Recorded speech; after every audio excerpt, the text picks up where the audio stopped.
I had to make sacrifices. I wasn't out here trying to be a international playboy. I wasn't out here going to all the parties. I didn't have like no crazy social life. I wasn't hanging out. I certainly wasn't playing video games or nothing, man. It was just grind mode. This was like 2 years of straight up grind mode. But I was able to build my skills, my media, and my money. Now, I used time though. I figured I had all this extra time, and I used this time to build the leverage.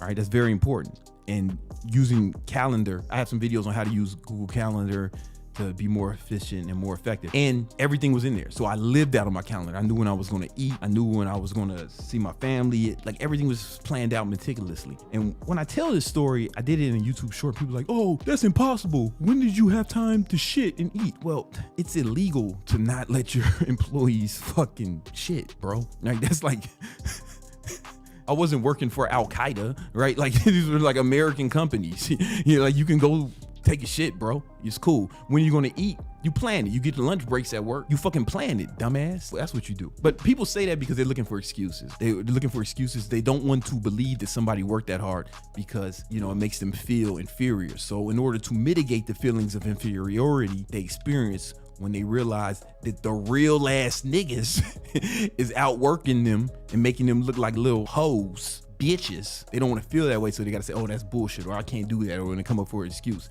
That's hoe shit, man. Cut it out. Cut it out. So I was able to start building the leverage, and then guess what? I started to get some clients from my online fitness business. More difficult back then because nobody was doing online training. I was like one of the pioneers of it. Honestly, one of the pioneers in that space. So it probably took a lot longer than it needed to, but I was able to do that. And what I did was I was able to start quitting certain jobs. Well, I got fired from, be honest with you, I got fired from the Prada store because I wasn't a good security guard. I didn't keep anyone secure. I didn't guard anything.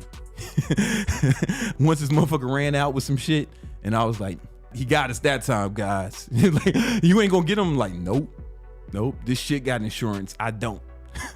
Obama just took office, and I ain't got no Obamacare. I ain't got shit.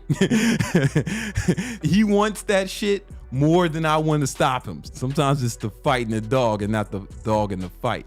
You know what I'm saying? I gotta save my energy because I gotta move motherfuckers in and out of fucking apartments after this shit. I digress. They let me go. They made the right decision. They're a smart company, billion-dollar company. They make good products, smart people. They know when someone wasn't qualified to work there. So they let me go, no problem, because I had already built up leverage. And then I quit the moving company. That's the hardest work I've ever done. You know, and I've worked a lot of like blue collar jobs, construction, fucking busboy, waiter, all that shit. Ain't nothing fucking with the moving company in New York, because it's like all the fucking buildings don't have elevators, bro. They don't all have elevators. So you fucking carrying a heavy ass sofa bed up a fucking 6-story walk up. Man, fuck that. Fuck that shit. So it's like I was working real hard. So I quit the fucking moving job. And now it's just training people and working at the restaurant on the weekends. So that free, so I used that leverage. I was starting to make some money. So I put all that time into the leverage, into getting more money, building more skills, and building my media. So now I was able to really build my media up because I had more time. So I went really hard on YouTube. That's when I started doing like fucking 2 YouTube videos a day. You know what I'm saying? Back in the day, it just kept compounding, but I never stopped working as much. So some people would say it's work smart instead of working hard. I work smart and hard because I'm a motherfucking G.